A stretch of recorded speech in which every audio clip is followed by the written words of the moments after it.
This is sort of a different spin on Hansel and Gretel. Sort of. The Associated Press reports that German customs officials say a trail of slime led them to a stash of almost 100 giant African land snails and other items hidden inside bags at Dusseldorf Airport this month.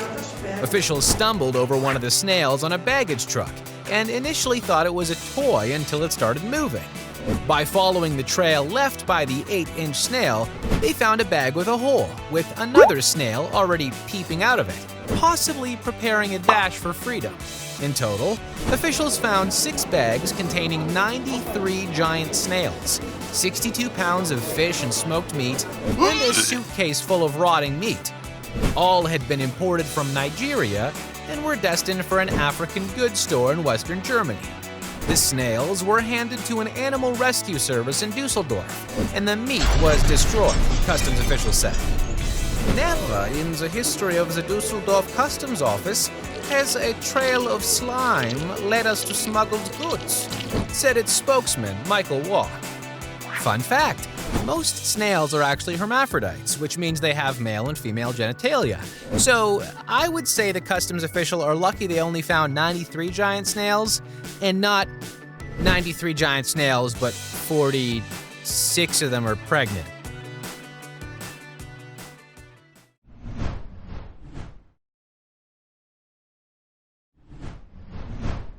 This one is creative. Stupid, but creative.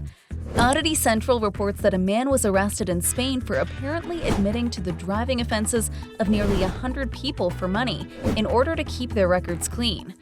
The Civil Guard of the Balearic Islands in Spain announced that it has discovered an Armenian man who was advertising a rather unusual service online.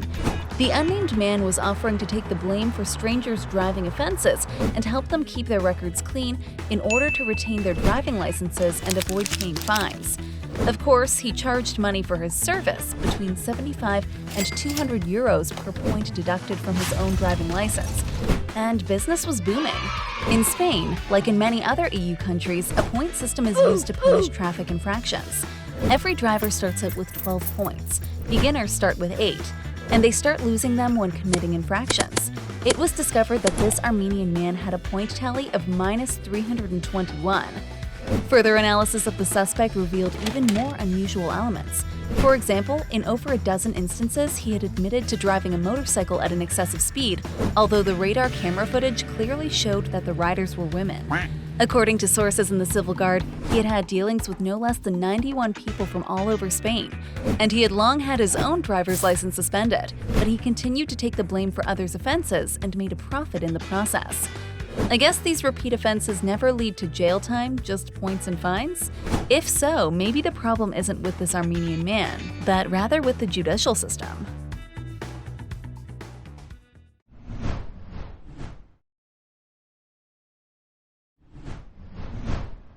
You'd think filling up would have been priority number 1. WREG News Channel 3 reports that a man tried to rob a gas station in Memphis, Tennessee, only for his car to run out of gas as he tried to evade police. 41-year-old Marcello Moore walked into a Circle K convenience store, stuck a gun under a plexiglass counter, and demanded money from the woman working there. But the 78-year-old clerk ducked behind the counter, and so Moore bolted with no money, according to a police report.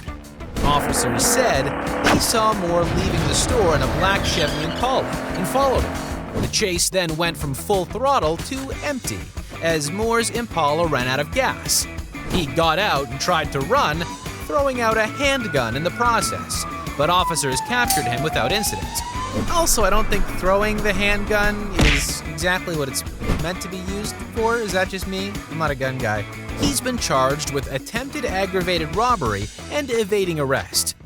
Like, wouldn't his fuel light have been on from the moment he got to the gas station to begin with? Sounds like he was kind of running on empty, if you know what I mean.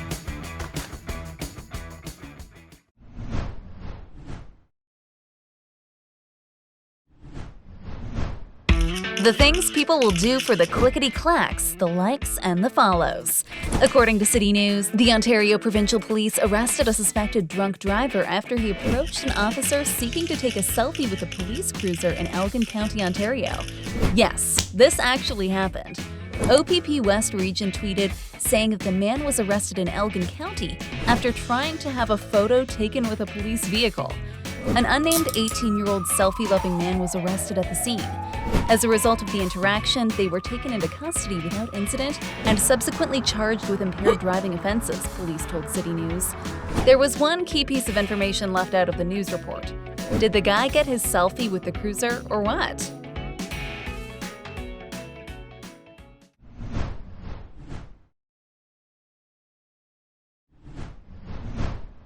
As China's property slump persists, one developer is trying to entice farmers to buy homes by accepting their crops as payment. Bloomberg News reports that a company called Central China Real Estate Limited is offering to pay farmers as much as 160,000 yuan, or about $24,000 for their wheat, to offset down payments for homes in its residential project. Weeks ago, it offered to accept garlic from growers looking to buy homes in another project in the country. The move reflects how far some developers are willing to go to attract wary home buyers as the economy slows and the industry endures a crippling cash crunch. Its perk to farmers appears aggressive. Central China was offering to buy wheat at 4 yuan a kilogram, higher than the record 3.1 yuan that China's state stockpiling company was purchasing the grain for previously. Similarly for garlic, Central China offered to pay 10 yuan a kilogram last month. That's higher than the 6.92 yuan wholesale price being paid earlier this year. Wheat or garlic for a house? If only they'd accept tree leaves or grass clippings, then we'd be talking.